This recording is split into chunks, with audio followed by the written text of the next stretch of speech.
Dear students, Assalamu alaikum. My name is Muhammad Usman and I am your maths teacher. Today is 25th January 2021, day 11 video. Class 7 आपको मालूम है हम unit number 13 कर रहे थे geometrical constructions का और ये हमारा आज लास्ट लेक्चर है इस 13 यूनिट का आपको मालूम है। और 13B आपकी एक्सरसाइज पेज नंबर 173 है। तो प्लानर में आज हमने क्वेश्चन नंबर 9 और होमवर्क में आपके लिए एमसीक्यूज रखे हुए थे। तो इस लेक्चर में आपको चल रही पूरी चीजें कवर अप करवाई जाएंगी, ठीक है।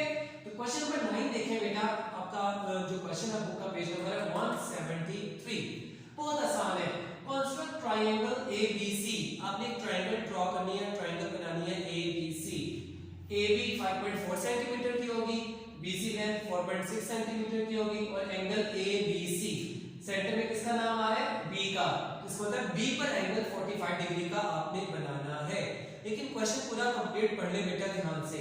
Using ruler and compasses only, यानी कि आपने रूलर यानी कि स्केल और सिर्फ कंपास का इस्तेमाल करना है और किसी चीज का इस्तेमाल नहीं करना, ठीक है। यानी कि कंपास से आपने ये डायग्राम बनानी है, कहने का मतलब ये था।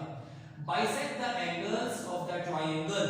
अच्छा, जब ट्रायंगल बन जाएगी आपने फिर क्या करना है? ट्रायंगल के जो एंगल्स है ना तीनों, आपने उनको बाइसेक्ट करना है। बाइसेक्ट करने का मतलब होता है हाफ करना, ठीक है।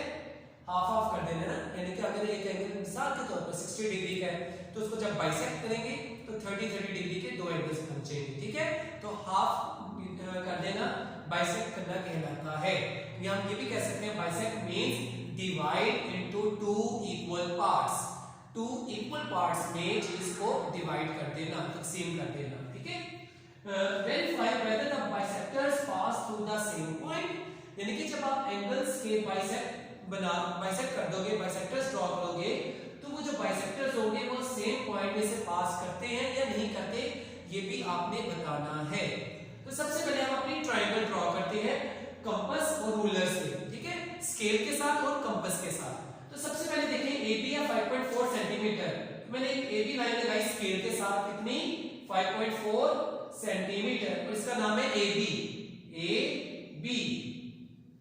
अब BC लाइन है 4.6 सेंटीमीटर की और एंगल B पे 45 डिग्री का एंगल बनाना है।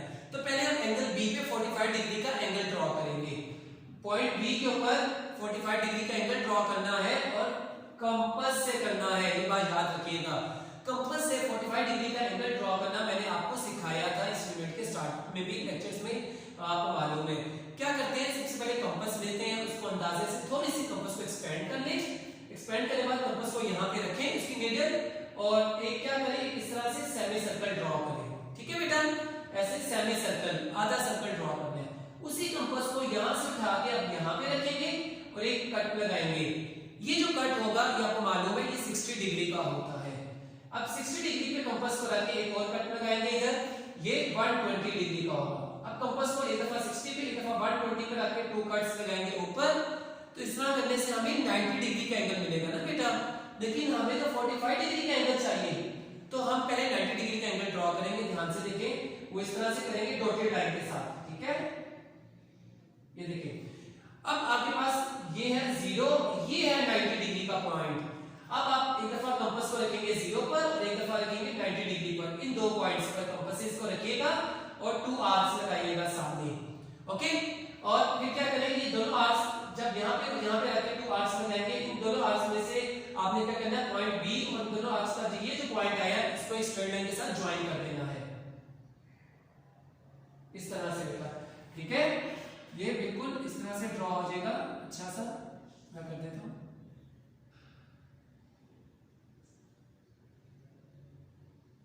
ठीक है। तो ये लाइन आपने ड्रॉ कर ली, कितनी सॉरी ये एंगल आपने ड्रॉ कर लिया 45 डिग्री का।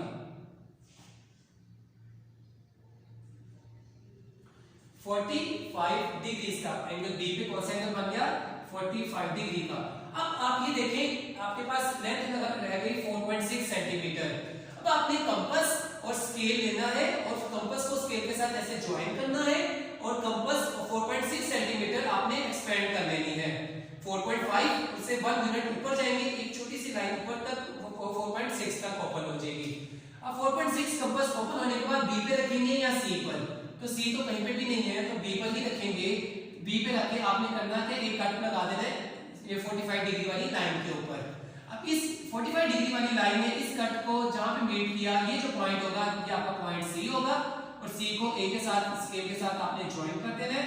तो ये आपके पास बन जाएगी triangle A B C.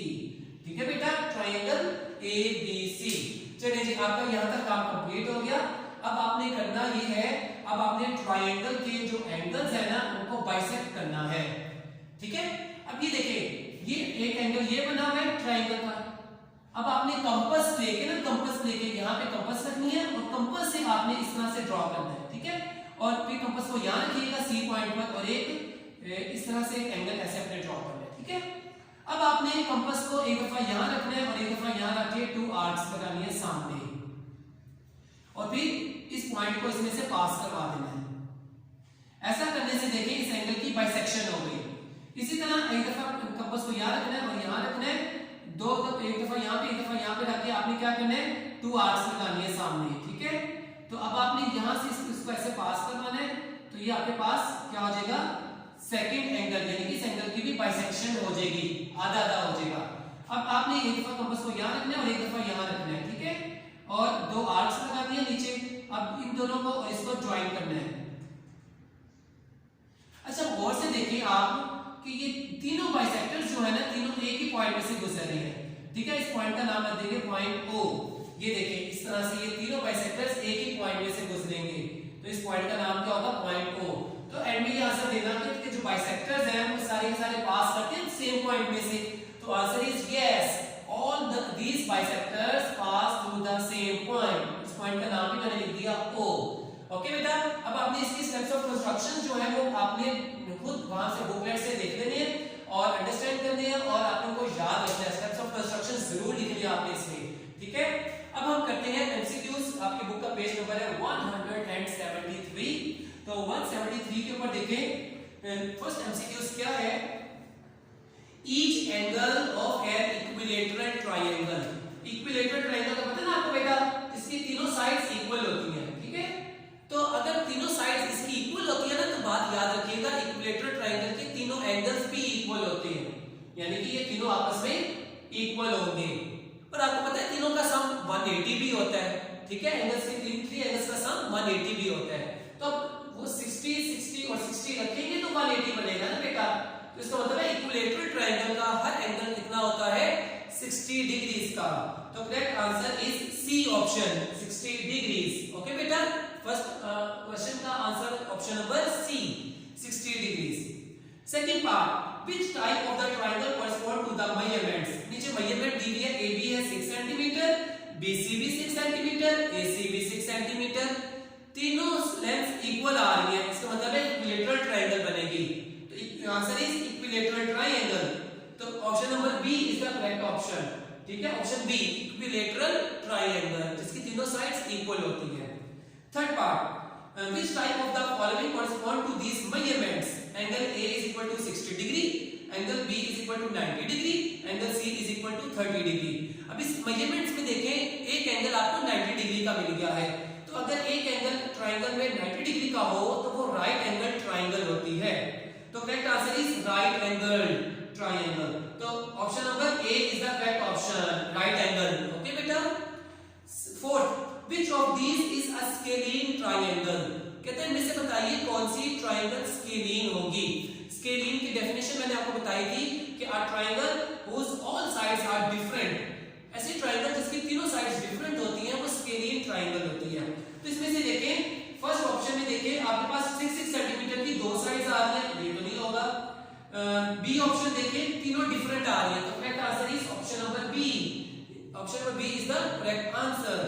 Question number 5, which information is needed to construct an equilateral triangle। अगर आपने एक इक्विलैटरल ट्रायंगल बनानी है तो आपको क्या इंफॉर्मेशन चाहिए होगी। बेटा इक्विलैटरल ट्रायंगल बनाने के लिए आपको क्या चाहिए, आपको इसकी जो बेस है ना इसकी लेंथ चाहिए। कि अगर आपको पता चले कि इक्विलैटरल ट्रायंगल की एक लेंथ 5 सेंटीमीटर की है तो ऑब्वियसली ये भी 5 की होगी और ये भी 5 की होगी और आप ट्रायंगल ड्रॉ कर लेंगे। आपने इक्विलैटरल ट्रायंगल भी ड्रॉ करना सीखी थी एक्सरसाइज में, आपको याद होगा। ठीक है, तो आपने बताना है क्या चीज चाहिए। जी हाँ, option number A the length of the base. हमें सिर्फ बेस की लेंथ चाहिए, ये वाली बेस की लेंथ चाहिए 5 सेंटीमीटर चाहिए या 6 सेंटीमीटर जो भी होगी, तो हम उसके अकॉर्डिंग जो है इक्विलेटरल ट्रायंगल आसानी से ड्रॉ कर सकते हैं। ओके बेटा, हमने एक्सरसाइज जो अपना है यूनिट नंबर 13 वो आज कंप्लीट कर लिया है। अब आप इसकी खूब प्रैक्टिस कीजिएगा, अपना टाइम बिल्कुल वेस्ट मत कीजिएगा। मोर एंड मोर प्रैक्टिस जो होती है आपको परफेक्शन की तरफ लेके जाती है, और इंशाल्लाह हम आपको रिविजन्स करवाएंगे आपके पिछले यूनिट्स के। ठीक है, see you in the next video. अल्लाह हाफिज।